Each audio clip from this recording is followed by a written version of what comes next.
मोदी जी ने भी स्वीकार कर लिया कि हाँ, पेट्रोल डीजल इस्तेमाल कम से कम करो, वर्क फ्रॉम होम करो, सोना मत खरीदो, बाहर घूमने मत जाओ, सारी चीजें। और ये कोई अचानक से पैदा हुई स्थिति नहीं है, ये एक्चुअल में फरवरी एंड से ही चल रही है, जब एलपीजी गैस की क्राइसिस स्टार्ट हुए थे। पर उस समय सरकार बिल्कुल डिनायल मोड में थी और ब्लाइंड फॉलोअर्स बिल्कुल डिफेंड करने के मोड में सरकार को, कि 5,000 की या 20,000 की हो जाएगी तो भी हम खरीद लेंगे मोदी जी के लिए।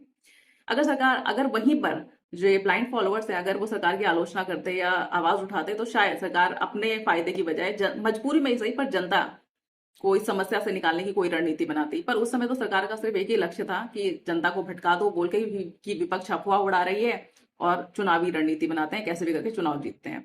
तो सरकार ने बिल्कुल अपना काम निपटा लिया, चुनाव हो गए, रिजल्ट आ गया, सरकारें बन गई, तो अब सीधे सीधे आकर के फैल गई सरकार। अब इसमें सबसे बड़ी सरकार की विफलता ये भी है, डॉलर मजबूत और रुपया गिरने की, कि ट्रेड डेफिसिट, कि हम बाहर से सामान खरीदते तो हैं पर अपना सामान बाहर वालों को बेच नहीं पा रहे हैं। पहली बात तो सामान भी नहीं है, क्योंकि हमारी मैन्युफैक्चरिंग की सेक्टर की वैसे भी वाट लगी पड़ी है। और किसानों की हालत तो सबको पता है कि हर साल एवरेज 11,000 किसान आत्महत्या करते हैं, मात्र कर्जे और फसल खराब होने की वजह से। इसके अलावा सरकार कह रही है कि वर्क फ्रॉम होम करो। कौन करेगा वर्क फ्रॉम होम? जो सेल्स पर्सन होते हैं, जो फील्ड वर्क करते हैं, वो वर्क फ्रॉम होम कर पाएंगे? जो मजदूर, जिन्हें अब नौकरियों से और ज्यादा तादाद में निकाल दिया जाएगा, जबकि एलपीजी गैस की क्राइसिस में हमने देखा ही था कि कितने कितने सारे मजदूरों ने पलायन किया था, तो वो कैसे करेंगे? क्या करेंगे वर्क फ्रॉम होम? सुनार कैसे करेगा work from home? Tour and travel वाले, बाहर घूमने मत जाओ, कैसे करेंगे वर्क फ्रॉम? कौन कर रहा है? तो इसका जो ठीकरा है देशभक्ति का, किसके ऊपर फोड़ा गया है? जो लोग टैक्स देते हैं, जिनको सिर्फ विकास के नाम का चूरन मिलता है। पूंजीपतियों को ये सब कुछ नहीं, देशभक्ति के नाम पे कुछ नहीं करना है, उनको तो टैक्स में भी छूट दी जाती है।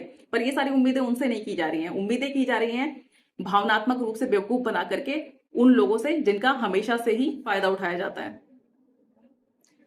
तो इसलिए सरकार की आलोचना करना बहुत जरूरी होता है, ताकि सरकार मजबूरी में ही सही पहले जनता के हित को ऊपर रखे।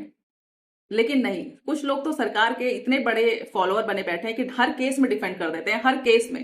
कोई बात नहीं, आज नहीं तो कल आपके ऊपर आएगी बात। ऐसा नहीं कि बात यही खत्म हो गई, अभी चीजें और खराब होंगी, क्योंकि आलोचना नहीं की गई सरकार की। सरकारें गलत नहीं होती, एक्चुअली जनता गलत होती है, वो सरकार से सही सवाल करती ही नहीं है, तभी सरकारें भ्रष्टाचारी निकलती हैं। इसलिए इस सरकार को दोष देना, उस सरकार को दोष देने से पहले खुद को देखो कि आप किस तरह की जनता हो। तो सबसे पहले अपने आप से सवाल करो, क्या आप निष्पक्ष हो अपने साथ? सरकारें तो तब निष्पक्ष होंगी।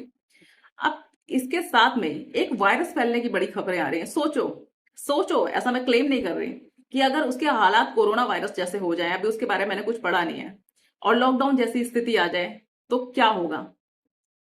वायरस से कम भूखमरी से लोग ज्यादा मरेंगे, ये चीज लिख के ले लीजिए।